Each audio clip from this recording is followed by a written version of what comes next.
दोस्तों आज की इस वीडियो में हम लोग बीएसएससी द्वितीय स्नातक स्तर परीक्षा में पूछे गए सभी प्रश्नों को देखेंगे। तो चलिए बिना किसी देरी के हम लोग वीडियो को शुरू करते हैं। दोस्तों ये जो आपका पहला प्रश्न है कि वर्ष 2013 में 14 में रणजी ट्रॉफी किस देश ने जीती। दोस्तों ये करंट वाला प्रश्न है तो इसको छोड़ दीजिए, आप आगे चलिए क्योंकि इसका अभी कोई प्रासंगिकता है ही नहीं आज अभी के टाइम में। तो आगे चलते हैं।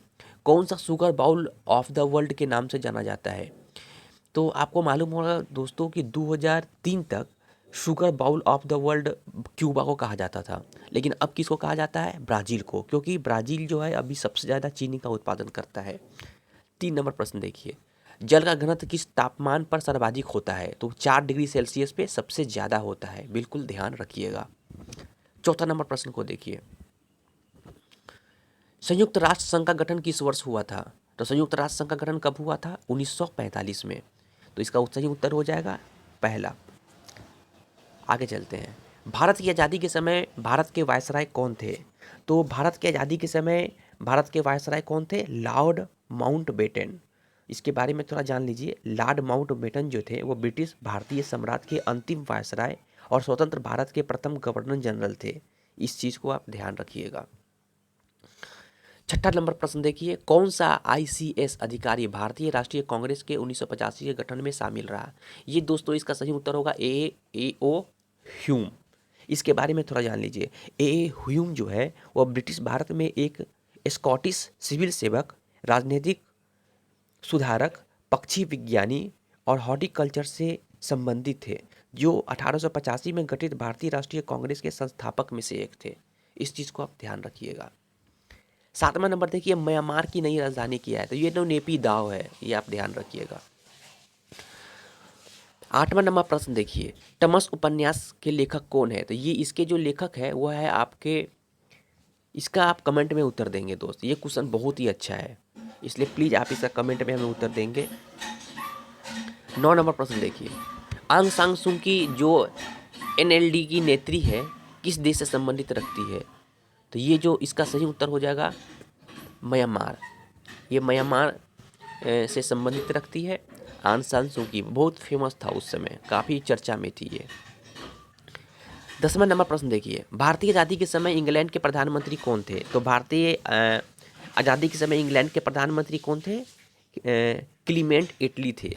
कौन थे, क्लीमेंट एटली, बिल्कुल ध्यान रखिएगा। चलिए इसके बारे में थोड़ा सा जान लेते हैं। क्लीमेंट एटली जो है 1945-51 के मध्य ब्रिटेन के प्रधानमंत्री रहे हैं और भारत को स्वतंत्रता प्राप्त करते समय वह ब्रिटेन के श्रमिक दल के प्रधानमंत्री थे। इस बात को आप ध्यान रखिएगा। चलिए 11 नंबर प्रश्न को देखिए, भारतीय रिजर्व बैंक के वर्तमान गवर्नर कौन है। तो ये तो उस समय का प्रश्न है, अभी शक्तिदास कांत, इस बात को ध्यान रखिएगा। 12 नंबर देखिए, भारत के राष्ट्रीय महिला आयोग की वर्तमान अध्यक्ष कौन है। ये भी उस समय का प्रश्न है, तो आज रेखा शर्मा है, इस बात को आप ध्यान रखिएगा। 13 नंबर प्रश्न को देखिए, भारत और चीन के बीच पंचशील समझौता कब हुआ था। हाँ ये अच्छा प्रश्न है। तो भारत और चीन के बीच जो पंचशील समझौता हुआ था वो 1954 में हुआ था। इस बात को आप ध्यान रखिएगा। इसके चलिए पंचशील समझौता के बारे में थोड़ा सा जानते हैं। मानव कल्याण और विश्व शांति के आदर्शों की स्थापना के लिए विभिन्न राजनीतिक, सामाजिक और आर्थिक व्यवस्था वाले देशों में पारस्परिक सहयोग के 5 आधारभूत सिद्धांत को ही पंचशील कहते हैं। और 29 अप्रैल 1954 को तिब्बत संबंधी भारत और चीन समझौते में सर्वप्रथम इस सिद्धांत को आधारभूत मानकर संधि की गई थी। यानी दोस्त जो भारत और चाइना जो था ना, हम दोनों ने मिलकर एक पंचशील समझौता किए थे कि इस पांच जो एक ऐसा मंत्र है इस पे हम दोनों अडिग रहेंगे, और हम लोग चाइना के साथ किए थे। और इसने क्या किया था, हमें धोखा दे दिया था और 62 में ये तोड़ के हमें से लड़ाई किया था। ध्यान रखिएगा इस बात को। चलिए तो हम लोग कब किए थे, 1954 में किए थे। इस बात को आप ध्यान रखिएगा। 14 नंबर देखिए, भारत में हरित क्रांति के जनक कौन है। तो भारत में हरित क्रांति के जनक एस एम स्वामीनाथन है, याद रखिएगा। अगर आपसे पूछे विश्व में कौन है तो ये याद रखिएगा, डॉक्टर नॉर्मन बोरलॉग। 15 नंबर देखिए, पूर्ण स्वराज का संकल्प कांग्रेस के द्वारा कब पारित किया गया था। तो ये आपको याद रखना होगा, 26 जनवरी 1930 लाहौर में। चलिए इसके बारे में कुछ जानते हैं। भारतीय राष्ट्रीय कांग्रेस ने भारत की स्वतंत्रता की घोषणा, जिसे पूर्ण स्वराज का संकल्प कहा जाता है, 26 जनवरी 1930 ईस्वी को की थी। ठीक है, और इसी दिन पूर्ण आज़ादी यानी ब्रिटिश शासन से अलग स्वायत्त शासन की लड़ाई के लिए प्रस्ताव पारित किया गया था। इस बात को ध्यान रखिएगा। 16 नंबर प्रश्न को देखिए, महात्मा गांधी और बाबा साहब अम्बेडकर के बीच पूना संधि कब हुई थी? तो ये पूना संधि जो हुई थी 1932 में हुई थी। ये इसमें भी थोड़ा सा हम बताते हैं, कुछ समझ लीजिए। दलित के लिए पृथक प्रतिनिधित्व के मुद्दे पर डॉक्टर भीमराव अम्बेडकर और महात्मा गांधी ने 24 सितंबर 1932 को पुणे के यरवदा जेल में पूना संधि पर हस्ताक्षर किया था। इस बात पर ध्यान रखिएगा। 17 नंबर क्वेश्चन देखिए, गिर का वन शेरों के लिए प्रसिद्ध है। गिर जो है वन शेरों के लिए प्रसिद्ध है, यह किस राज्य में है? ये दोस्त गुजरात में है, बड़ा फेमस है।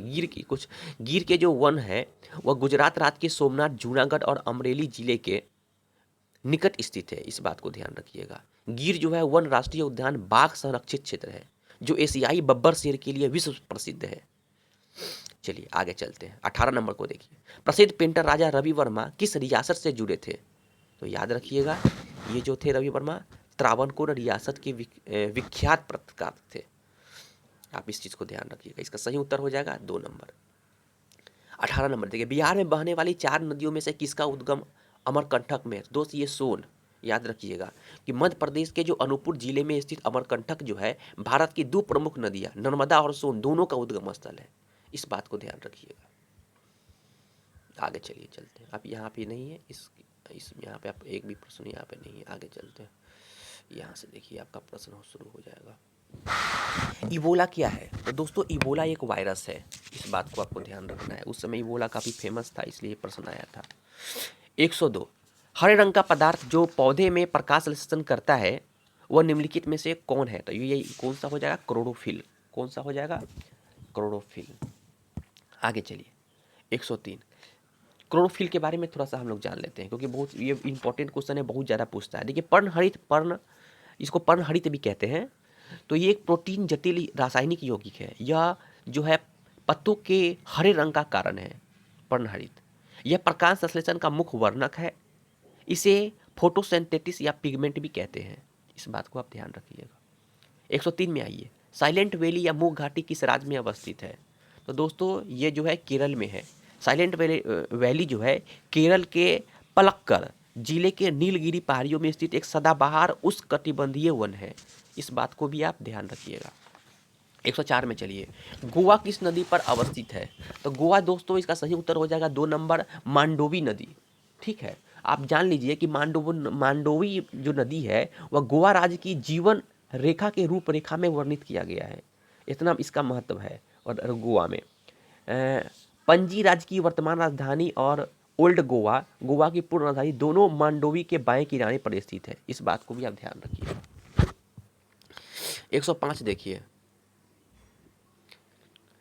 शुष्का छिपोक का मनुष्य में प्रकोप किस विटामिन की कमी से होता है? ये विटामिन ए की कमी से होता है। हम लोग जानते हैं ना विटामिन ए का नाम क्या है? रेटिनॉल। ऐसे क्या होता है? रतुधी। ये आंख के प्रॉब्लम से ही है, ये आंख के रोग से जुड़ा हुआ है। शुष्का छिपोक जो है वह नेत्र लिस्मशोथ के कारण नेत्र गोलक के असमान सूखापन की बीमारी है, जिसमें आंख आंसू का उत्पादन नहीं कर पाता है, और यह विटामिन ए की कमी के कारण होता है। ठीक है, ध्यान रखिएगा। प्रोटीन ऊर्जा कुपोषण का परिणाम क्या है? तो ये जो है वह बाल क्षय या मरासमस इसको कहते हैं दोस्त। अगर प्रोटीन ऊर्जा कुपोषण का परिणाम यही है, बाल क्षय मरासमस। तो बाल क्षय जो मरासमस है ना, वो प्रोटीन कोलरी कुपोषण के कारण होने वाला रोग है। ठीक है, अब यह आमतौर पर जानते हैं 1 वर्ष से कम आयु के शिशु में ही देखा जाता है। इस बात को भी ध्यान रखिएगा। 107 नंबर आइए, निम्नलिखित में से किस स्थान पर जी का मान सर्वाधिक होगा? तो आप ये हमेशा इस चीज़ को ध्यान रखिएगा, जी का मान जो है पृथ्वी के एक स्थान से दूसरे स्थान पर भिन्न भिन्न होता है, और यह पृथ्वी के संपूर्ण वर्ताकार नहीं होने के कारण क्या होता है कि गुरुत्वाकर्षण का मान भूमध्य रेखा पर एकदम न्यूनतम होता है, लेकिन ध्रुव पर अधिकतम होता है। आप इस चीज़ को ध्यान रखिएगा।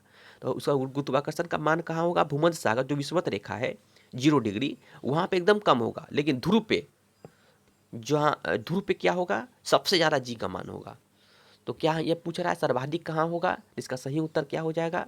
अंटार्कटिक कैंप में, क्योंकि ये कहाँ है? सबसे नीचे ध्रुव पे है। आर्कटिक और अंटार्कटिक दोनों ध्रुव पे है, इसलिए चौथा इसका सही उत्तर हो जाएगा। आगे चलिए 108 शरीर के किस अंग की खराबी से मधुमेह रोग का प्रकोप होता है? तो ये पैनक्रियाज अग्नाशय हम लोग जानते हैं ना, ये जो मधुमेह या चीनी की बीमारी हमारे शरीर में अग्नाशय द्वारा अग्नाशय जो इंसुलिन स्राव होता है को कम हो जाने के कारण होता है। मधुमेह कब होता है? जब आपके पैनक्रियाज से इंसुलिन का स्राव कम होता है और शरीर में क्या होता है, ग्लूकोज का स्तर बढ़ जाता है, तो हमें क्या हो जाता है, मधुमेह हो जाता है। तो इस चीज़ को आप ध्यान रखिएगा, पैनक्रियाज और अग्नाशय। साधारण नमक का रासायनिक नाम क्या है? तो ये तो आपको सोडियम क्लोराइड है, ठीक है, NaCl। इस चीज़ को ध्यान रखिए, अच्छा प्रश्न है ये भी। चलिए आगे चलते हैं। घेंगा रोग आयोडीन की कमी से होता है या निम्नलिखित में से किस क्षेत्र में व्याप्त होता है? तो ये दोस्त याद रखिएगा, पहाड़ी क्षेत्रों में, क्योंकि हम लोग जानते हैं ना कि विश्व के पहाड़ी क्षेत्रों में आयोडीन की कमी पाई जाती है। पहाड़ी क्षेत्रों में, पहाड़ी क्षेत्रों की जो मिट्टी होती है उसमें जल और आयोडीन दोनों का अभाव रहता है। चलिए 111 नंबर देखिए, विटामिन ए मुख्यतः कहाँ संग्रहित होता है? तो ये दोस्त आपको चौथा नंबर इसका सही उत्तर हो जाएगा, यकृत, लीवर में होता है। विटामिन ए जो होता है वो वसा में घुलनशील विटामिन होता है, इस कारण से ये लीवर में संग्रहित किया जा सकता है, ठीक है। चलिए 112 नंबर देखिए, माडा क्यूलेक्स मच्छर निम्नलिखित में से किस रोग का वाहक है? तो ये जो माडा क्यूलेक्स मच्छर है वो फाइलेरिया का रोग का वाहक है, ठीक है, इसको याद रखिएगा, फाइलेरिया। 113 समदाब रेखाएं निम्नलिखित में से किसको प्रदर्शित करती है? तो ये समदाब मतलब समान दाब, एक समान वायुमंडलीय दाब, इसका चौथा सही उत्तर हो जाएगा। 114 देखिए, इनमें से कौन सी नदी कच्छ के रण में समाहित हो जाती है? तो याद रखिएगा, लूली नदी। लूनी नदी जो है भारत की एकमात्र अंतर्वाही नदी है जो अरावली पर्वत के निकट आना सागर से उत्पन्न होकर दक्षिण पश्चिम क्षेत्र में प्रभावित होते हुए कच्छ में रण में जाकर के क्या हो जाती है, विलीन हो जाती है, मिल जाती है। चलिए आगे चलते हैं। 115 देखिए, थायराइड ग्रंथि का स्थान कहाँ है? तो ये कहाँ है, गला। थायराइड थायराइड जो है एक ग्लैंड है जो स्वस्थ शरीर के लिए बहुत महत्वपूर्ण है। यह गले के पूर्व भाग में स्थित होता है, ठीक है। ये थायराइड जो है वो शरीर में सही प्रकार से ऊर्जा उत्पन्न करने और ऊर्जा का सही उपयोग करने में मदद करता है, ठीक है, ये बिल्कुल ध्यान रखिएगा। 116 नंबर प्रश्न को देखिए, निम्नलिखित गौ प्रजाति में कौन सी प्रजाति देसी नहीं है? तो याद रखिएगा, हाल्स्टीन फ्रीजियन ये भारत की प्रजाति नहीं है। गिर और रेड संडी और थारपाकर ये तीनों जो है भारतीय प्रजाति है, ठीक है, इस चीज़ को ध्यान रखिएगा। आगे चलिए 117 नंबर, तारों का रंग किस पर निर्भर करता है? तारों का रंग याद रखिएगा दोस्तों, तापमान पर निर्भर करता है। एकदम बिल्कुल दिमाग में रखिएगा कि सितारों का रंग जो है तापमान पर निर्भर करता है। गर्म सितारे नीले और ठंडे सितारे लाल रंग के दिखते हैं, ये भी ध्यान रखिएगा। 118 डॉक्टर नॉर्मन ई बोरलॉग किस देश के थे? तो दोस्तों नॉर्मन जो थे ना, ये अर्नेस्ट बोरलॉग ये अमेरिकी मूल के थे, लेकिन मैक्सिकन कृषि वैज्ञानिक थे, ठीक है, ये ध्यान रखिएगा। और ये याद रखिएगा, इनको जो है 1970 में एक नोबेल पुरस्कार भी मिला था और भारत ने भी इसको 2006 में पद्म विभूषण दिया था। और ये विश्व में जो है वे हरित क्रांति के पिता माने जाते हैं, भारत में स्वामीनाथन। 119 को देखिए, आयोडीन टेस्ट का उपयोग किसकी उपस्थिति जांचने के लिए किया जाता है? तो ये दोस्तों इसका सही उत्तर हो जाएगा कार्बोहाइड्रेट, ठीक है। आगे चलिए 120 नंबर, भारतीय संविधान का कौन सा अनुच्छेद छुआछूत उन्मूलन से संबंधित है? अनुच्छेद 17 है, हम सब लोग जानते हैं। 17 में क्या कहता है कि 120 नंबर प्रश्न में क्या कहता है, अस्पृश्यता की प्रथा को भारतीय संविधान के अनुच्छेद 17 के अंतर्गत एक दंडनीय अपराध घोषित किया गया है, अनुच्छेद 17, ठीक है। समानता का अधिकार, मौलिक अधिकार, ठीक है, ध्यान रखिएगा। आगे चलिए 120 देखिए, प्लास्टर ऑफ पेरिस का रासायनिक नाम क्या है? तो इसका रासायनिक नाम कैल्शियम सल्फेट हाइड्रेट है। आपको मालूम होना चाहिए प्लास्टर ऑफ पेरिस जो है वह एक नीजर्लिट जिप्सम है। क्या है? जिप्सम है, जो प्रायः क्या होता है, श्वेत रंग का चूर्ण के रूप में होता है, ठीक है। और इसको जो क्या करते हैं, प्लास्टर ऑफ पेरिस को क्या करते हैं हम लोग, जब 1000 से या 190 डिग्री तक गर्म करिएगा ना, इसका जलांश का 3/4 भाग खत्म हो जाएगा और जो बचेगा 1/4 भाग वही पेरिस ऑफ प्लास्टर कहलाता है। जिप्सम से ही पेरिस ऑफ प्लास्टर जुड़ा हुआ है, उसी से बनता है, ध्यान रखिएगा। एग्जाम में कभी कभी आपको अगर जिप्सम पेरिस प्लास्टर अगर पूछे तो पेरिस ऑफ प्लास्टर जिप्सम दोनों का संबंध है, बिल्कुल ध्यान रखिएगा। आगे चलिए 122 नंबर में देखिए, 122 नंबर में देखिए क्या कहता है, कहता है कि राष्ट्रीय प्रतीकों के संबंध में नीचे दिए गए कथनों में कौन सा सही नहीं है। तो भारत के राष्ट्रीय ध्वज की चौड़ाई लंबाई का अनुपात 2:3 होता है, बिल्कुल सही है। राष्ट्रीय झंडे के चक्र में औरों की संख्या 24 होती है, बिल्कुल सही है। भारतीय प्रतीक लौरिया नंदनगन के सिर से लिया गया, ये बात बिल्कुल गलत है। क्योंकि दोस्तों भारत का जो राष्ट्रीय प्रतीक है ना, वह सारनाथ स्थित अशोक के सिंह स्तंभ की अनुकृति है, जो सारनाथ के संग्रहालय में सुरक्षित है। ठीक है, इस बात को आप ध्यान रखिए, इसलिए इसका उत्तर गलत यही है। राष्ट्रीय धुन बजाने में पूर्ण आधिकारिक अवधि 52 संकेत है, ये भी सही है। आगे चलिए, बिहार पंचायती राज अधिनियम में ग्राम पंचायत की अवधि 5 वर्षों की निर्धारित की गई है। इसकी गणना कैसे होती है? पंचायत निर्वाचन की अधिसूचना की तिथि से की जाती है, बिल्कुल गलत बात है, ये तिथि से नहीं की जाती है। और तीसरा नंबर ऑप्शन देखिए, पंचायत निर्वाचन के परिणाम घोषित करने की तिथि से की जाती है, बिल्कुल ये भी गलत बात है। लेकिन दूसरा नंबर इसका सही उत्तर है कि पंचायत की पहली बैठक की तिथि से की जाती है। तो याद रखिएगा, किसी बिहार पंचायती राज अधिनियम में ग्राम पंचायत की अवधि 5 वर्ष की निर्धारित कब से गणना करेंगे? पंचायत की पहली बैठक की तिथि से करेंगे।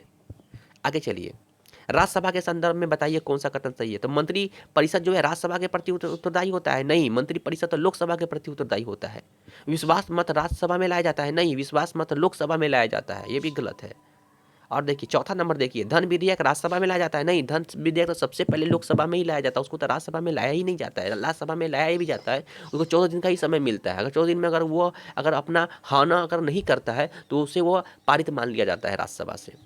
तो चलिए ये भी गलत है। तीसरा नंबर देखिए, राष्ट्र सूची के किसी विषय पर संसद जो है कानून बना सकता है? बिल्कुल बना सकता है, राष्ट्र सूची के विषय पर संसद कानून बना सकता है, क्योंकि हम लोग जानते हैं 3 सूची होता है, एक राष्ट्र सूची होता है, एक समवर्ती सूची होता है, केंद्र सूची होता है। तो जो राज्य सूची के विषय पर राज्य कानून बनाती है, लेकिन कभी कभी ऐसा भी होता है कि जो जो राज्यसभा होता है, राज्यसभा ये अगर 2/3 बहुमत से पारित कर दे किसी राज्य सूची के विषय पर, तो उस पर वो राष्ट्रीय महत्व का हो जाता है और वो क्या होता है, फिर उस पर संसद कानून बना सकती है। तो इसका उत्तर तीसरा बिल्कुल सही होगा, इस चीज़ को ध्यान रखिएगा।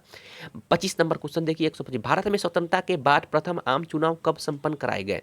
तो याद रखिएगा दोस्तों, 25 अक्टूबर 1951 से 26 जनवरी 1952 के मध्य 4 महीने की अवधि के लिए भारत में प्रथम आम चुनाव हुए थे। ठीक है, और 489 की सीटों में 389 सीटें जो है जीतकर भारतीय राष्ट्रीय कांग्रेस को भारतीय बहुमत से विजय हुआ था।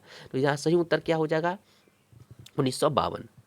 दोस्तों मैं आपका टाइम बिल्कुल ख़राब नहीं करना चाहता, इसलिए मैं आपको वही प्रश्न दिखाता हूँ जो प्रश्न बिल्कुल सही है। और मैं चाहता हूँ दोस्तों कि मेरा ये वीडियो से आपको एक अच्छा हेल्प मिले, आपका सीट बिल्कुल एक पक्का हो जाए। इसलिए मैं दोस्तों चाहता हूँ बिना किसी टाइम ख़राब किए हुए आपका मैं सिर्फ टू दी पॉइंट बात करूँ। चलिए आगे हम लोग बात करते हैं। 126 नंबर देखिए, लोकसभा या विधानसभा के निर्वाचन में एक उम्मीदवार अपने जमानत की राशि खो देगा अगर उसे वैध मतों का क्या होगा? 1/6 से कम मत प्राप्त होगा तो वो क्या होगा? जमानत खो देगा, याद रखिएगा। देखिए एक चीज़ याद रखिए कि भारतीय निर्वाचन आयोग के नियम अनुसार वैसे पराजित उम्मीदवार जो चुनाव में अपने निर्वाचित क्षेत्र में कुल वैध मतों का 1/3 हिस्से प्राप्त नहीं कर पाते हैं, वो क्या होते हैं? जमानत राशि खो देते हैं। आप इस बात को ध्यान रखिएगा।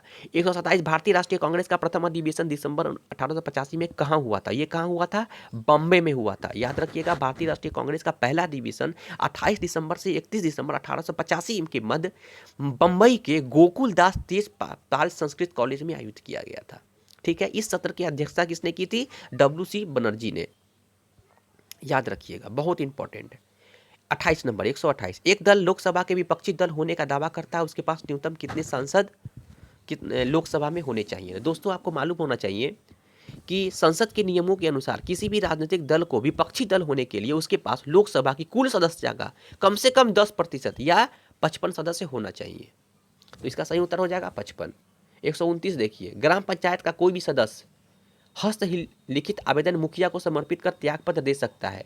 आवेदन समर्पित करने के कितने दिनों के बाद त्यागपत्र प्रभावी माना जाएगा? दोस्तों ये 7 दिन के बाद। अगर मान लिया जाए कोई ग्राम पंचायत का सदस्य है, वो मुखिया को अपना त्यागपत्र दे देता है, तो 7 दिन तक अगर वो कुछ नहीं कहता है तो 7 दिन के बाद क्या माना जाएगा? कि वह उसका त्यागपत्र ऑटोमेटिक प्रभावी हो जाएगा। 130, सामुदायिक विकास कार्यक्रम का सार क्या था? तो इसका था भाई साहब लोक भागीदारी। लोग मिल करके क्या करेंगे? विकास करेंगे। कहाँ? अपने समाज का विकास करेंगे। नरेगा का खर्च केंद्र और राज्य के बीच का अनुपात क्या है? 90-10 है, ध्यान रखिएगा। 132, निम्नलिखित पंचवर्षीय योजनाओं में कौन सी योजना अनावृष्टि और दो युद्धों का कारण प्रभावी हो रहा है। तो याद रखिएगा दोस्तों, ये बहुत अच्छा क्वेश्चन है। आप याद रखिए कि हम लोग जब देश आज़ाद हुआ था तो पंडित नेहरू ने क्या किया था, पंचवर्षीय योजना निकाली थी। 12वीं पंचवर्षीय योजना चली थी, उसके बाद नीति आयोग आ गया था। तो जो तृतीय पंचवर्षीय योजना है दोस्तों, इस तृतीय पंचवर्षीय योजना में हमें काफ़ी परेशानी झेलना पड़ा। हुआ क्या दोस्तों कि तीसरी पंचवर्षीय योजना तो 1961 से लेकर के 66 तक चला था, और इसके दौरान क्या हुआ था कि युद्ध का सामना करना पड़ा, और चीन के साथ 1962 में, पाकिस्तान के साथ 1965-66 में युद्ध हो गया। और इसके अलावा इस योजना के दौरान 2 वर्षों के में देश में सूखा और बाढ़ का भी सामना करना पड़ा। इससे क्या हुआ, हमारी दयनीय असफलता हो गया। और हमने क्या किया इसके बाद 1966, 67, 67, 68 और 68, 69 में क्या किया, हम लोगों ने एक योजना विराम की घोषणा कर दी। ठीक है, तो अब चलिए, अब हम लोग 133 नंबर प्रश्न को देखते हैं। 133 नंबर प्रश्न को देखते हैं। 141 नंबर प्रश्न, सहारा रेगिस्तान किस महाद्वीप में अवस्थित है? तो दोस्त ये अफ्रीका में, इसका सही उत्तर अफ्रीका हो जाएगा, ध्यान रखिएगा। एक सेकेंड दोस्त, हम लोग सही तो है ना? 132 के बाद हम लोग 120 पे आ जाएंगे ना, 133 पे आ जाएंगे, सॉरी। चलिए, बिहार में किसान सभा की स्थापना किनके द्वारा की गई? दोस्तों ये सहजानंद स्वामी, याद रखिएगा। बिहार में किसान सभा की शुरुआत स्वामी सहजानंद सरस्वती के नेतृत्व में हुई थी, और किसानों को जमींदारों के शोषण से मुक्ति दिलाने और जमीन पर रैयतों का मालिकाना हक दिलाने हेतु उन्होंने 1929 में बिहार प्रांतीय किसान सभा का गठन किया था। ये बहुत फेमस क्वेश्चन है दोस्तों। और बिहार के बाद अप्रैल 1936 में कांग्रेस के लखनऊ सम्मेलन में अखिल भारतीय किसान सभा की स्थापना की थी, और स्वामी सहजानंद सरस्वती उसका पहला अध्यक्ष चुना गया था। आप इस बात को ध्यान रखिएगा। आगे चलिए, 134 नंबर देखिए। 1860 में प्रकाशित नील दर्पण नील की खेती वाले दुर्दशा चित्रित करता है। नील दर्पण के रचनाकार कौन थे? तो ये कौन थे भाई साहब, याद रखिएगा। ये जो थे दीनबंधु मित्र थे। तो अब याद रखिएगा, नील दर्पण बांग्ला का प्रसिद्ध नाटक है जिसके रचयिता कौन है? दीनबंधु मित्र है। आगे चलिए, 135, नीचे दिए गए कमेटियों के में किसका संबंध पंचायती राज से है? तो ये तो दोस्तों आपका पहला हो जाएगा बलवंत राय मेहता, क्योंकि भारत सरकार ने 1956 में पंचायती राज व्यवस्था को मजबूत करने के लिए बलवंत राय मेहता समिति का गठन किया था। ठीक है, और इस समिति ने 1957 में प्रस्तुत अपनी रिपोर्ट में ग्रामीण स्थानीय शासन की त्रिस्तरीय पंचायती व्यवस्था की सुझाव दिया था। आगे चलते हैं, 136 नंबर, वर्ष 2014 में नोबेल शांति। देखो तो ये तो दोस्तों उस समय का है, तो अभी इसको कोई चर्चा करने का मतलब नहीं बनता, अभी कोई प्रासंगिकता ही नहीं है। आगे चलिए, द्रोणाचार्य पुरस्कार किस क्षेत्र में दिया जाता है? तो ये दोस्तों क्रीड़ा प्रशिक्षण में दिया जाता है। याद रखिएगा कि द्रोणाचार्य पुरस्कार खिलाड़ियों और टीमों को प्रशिक्षण प्रदान करने में उत्कृष्ट कार्य करने वाले जाने माने प्रशिक्षकों को युवा मामले और खेल मंत्रालय द्वारा प्रदान किया जाता है। ठीक है, याद रखिएगा। मैंगसे पुरस्कार रेमन मैंगसे के नाम पर दिया जाता है, वो किस देश के राष्ट्रपति थे? ये बहुत अच्छा क्वेश्चन है। इसका सही उत्तर हो जाएगा फिलीपींस हो जाएगा। जो रेमन मैंगसे है वो फिलीपींस के 7वें राष्ट्रपति थे। ठीक है, रेमन मैंगसे से इसका नाम था। 30 दिसंबर 1953 से 1957 में विमान दुर्घटना में देहांत हो गया, और 20वीं शताब्दी में जन्म लेने वाली वे फिलीपींस के प्रथम राष्ट्रपति थे। उनकी स्मृति में ही क्या होता है, 1957 में रेमन मैंगसे पुरस्कार की स्थापना हुई थी, और जिसे एशिया का नोबेल पुरस्कार कहा जाता है। अगर आपसे एशिया का नोबेल पुरस्कार पूछे तो याद रखिएगा यही थे। आगे चलते हैं दोस्तों, आगे चलते हैं 140, 22वें शीतकालीन ओलंपिक किस देश में आयोजित किया गया था? ये भी दोस्तों उस समय का प्रश्न है, इसका कोई अभी महत्व नहीं है। आगे चलिए दोस्तों, सहारा रेगिस्तान किस महाद्वीप में अवस्थित है? ये अफ्रीका, याद रखिएगा, बहुत ही इंपॉर्टेंट है। कुछ हम बता देते हैं इसके बारे में कि उत्तरी अफ्रीका में विकसित सहारा रेगिस्तान विश्व की विशालतम गर्म मरुस्थल है, और इस रेगिस्तान में स्थित जो क्षेत्र हैं अल्जीरिया, चाड, मिस्र, लीबिया, माली, माउंटेनिया, मोरक्को, नाइजर, सूडान, ट्यूनीशिया सहित कई अफ्रीकी देश शामिल हैं, और क्षेत्रफल में ये यूरोप के लगभग बराबर है। याद रखिए, जितना यूरोप है उतना ये केवल सहारा रेगिस्तान है, और भारत के क्षेत्रफल से दुगुने से अधिक है। ये भी ध्यान रखिएगा। डुरंड कप किससे संबंधित है दोस्तों? तो ये तो आपको फुटबॉल से संबंधित है। याद रखिएगा, डुरंड कप भारत की सबसे पुरानी फुटबॉल प्रतियोगिता है। याद रखिएगा। आगे चलिए, 143, भारत की खोज एक पुस्तक अहमदनगर किला जेल में कारावास के दौरान लिखी गई भारत की ये खोज पुस्तक जो है वह अहमदनगर किले में जेल में कारावास के दौरान लिखी गई भारत की ये खोज के लेखक कौन है? तो ये दोस्त जवाहरलाल नेहरू है। बहुत ही अच्छा क्वेश्चन है। 1942-46 के दौरान अहमदनगर किले में अपने कारावास की अवधि में पंडित जवाहरलाल नेहरू ने भारत की ये खोज नामक पुस्तक की रचना की थी, याद रखिएगा। बिहू किस राज्य का लोक नृत्य है? ये असम का है भाई साहब। बिहू जो है असम का मुख्य पर्व है। यह वर्ष में जो है 3 बार मनाया जाता है, ये भी ध्यान रखिएगा। पेरू, अच्छा ये कब मनाया जाता है ये जान लीजिए। फसल की बुआई की शुरुआत का प्रतीक है, ठीक है। यह इसमें नए वर्ष का भी शुभारंभ होता है। और भोगली बिहू जो है या माघ बिहू फसल कटाई का त्यौहार है, ठीक है। आगे चलिए। पेरू की राजधानी कहाँ है? तो लीमा। कहाँ है दोस्तों? लीमा। लीमा जो है पेरू का सबसे बड़ा शहर और उसकी राजधानी है, याद रखिएगा। 146 चेरनोबिल परमाणु संयंत्र को अब बंद करना, अब जो अब बंद है कहाँ है? तो ये दोस्त यूक्रेन से संबंधित है, यूक्रेन में है। आपको बता दें कि आधुनिक युग की सबसे भीषण मानव जो दुर्घटना हुआ था 1896 में हुआ था, जब यूरोप के चेरनोबिल में स्थित परमाणु ऊर्जा संयंत्र में क्या हुआ था? धमाका हुआ था। और विस्फोट के फलस्वरूप क्या हुआ था? रिएक्टर जो है पूरी तरह नष्ट हो गया था। और रेडियोधर्मी जो पदार्थ है बड़ी मात्रा में कहाँ फैल गया था? पूरे उस वातावरण में फैल गया था। तो वहाँ पर क्या हुआ? अब संयंत्र बंद है और ये यूक्रेन से संबंधित है। 1947 जापान की मुद्रा क्या है? तो जापान की मुद्रा येन है, ठीक है। आगे चलिए। 148 को देखिए। निम्नलिखित में से किस चक्रवात ने भारत के पूर्वी तटों को प्रभावित नहीं किया है? तो याद रखिए उस समय का क्वेश्चन है, लेकिन फिर भी देख लीजिए एक नीलाफिर था, तो इसको भी छोड़ दीजिए क्योंकि इसका कोई प्रासंगिकता नहीं है आज के समय में। ट्रेन टू पाकिस्तान पुस्तक निम्नलिखित में से किसने लिखी थी? तो ये याद रखिएगा, इसका सही लेखक सुखवंत सिंह है, ठीक है। आगे चलिए। विंग्स ऑफ फायर पुस्तक के लेखक कौन है? तो विंग्स ऑफ फायर पुस्तक के लेखक जो है वह पूर्व राष्ट्रपति अब्दुल कलाम की आत्मकथा है। इसका सही उत्तर हो जाएगा पहला अबुल कलाम आज़ाद। अबुल कलाम आज़ाद नहीं हो जाएगा, अब्दुल कलाम होगा दोस्त, दूसरा नंबर, ठीक है। अब्दुल जो हमारे दोस्त की प्रधानमंत्री थे वो वही थे। तो दोस्तों आज की इस वीडियो में बस इतना ही। हमने इस क्वेश्चन में जो जितना भी पूछा गया था, क्योंकि कुछ मैथ का प्रश्न मैंने उसको छांट दिया है और बाकी सारे प्रश्नों का हम लोगों ने अच्छे से डिस्कस किया है। दोस्तों वीडियो अच्छा लगा हो तो लाइक कर दीजिएगा, दोस्तों को शेयर कीजिएगा, चैनल को सब्सक्राइब कर लीजिएगा। मैं BSSC का पूरा सेट लाने जा रहा हूँ। और दोस्तों मेरा मकसद यही है कि दोस्तों आपका एक तैयारी में मैं कुछ मदद कर सकूँ, ताकि आपको GS में कम से कम 150 से 150 क्वेश्चन आ जाए, नंबर आए। और दोस्तों मैं अभी कुछ और भी प्रश्नों पर अच्छा सेट करने जा रहा हूँ। मैं अच्छे सेट लेने जा रहा हूँ, जैसे हिस्ट्री से ऐसे 50 क्वेश्चन का सेट ला रहा हूँ, हिस्ट्री से, पॉलिटी से, इकोनॉमी से, ज्योग्राफी से, साइंस से, इस पांचों से मैं 50-50 क्वेश्चन का सेट बनाने जा रहा हूँ, ताकि दोस्तों आपको एक जो बिल्कुल जो उसमें एक भी क्वेश्चन फालतू नहीं होगा। वो ऐसा एक क्वेश्चन होगा जो एग्जाम में छपने वाला होगा। मैं उसका सेट बनाने जा रहा हूँ और आपको बहुत जल्द मिल जाएगा। और मेरा एक ही उद्देश्य है दोस्तों कि आपको मैं किसी भी तरह हेल्प करूँ और आपका एक सीट पक्का हो जाए। तो चलिए दोस्तों आज की इस वीडियो में बस इतना ही। मिलते हैं फिर अगले वीडियो में। धन्यवाद।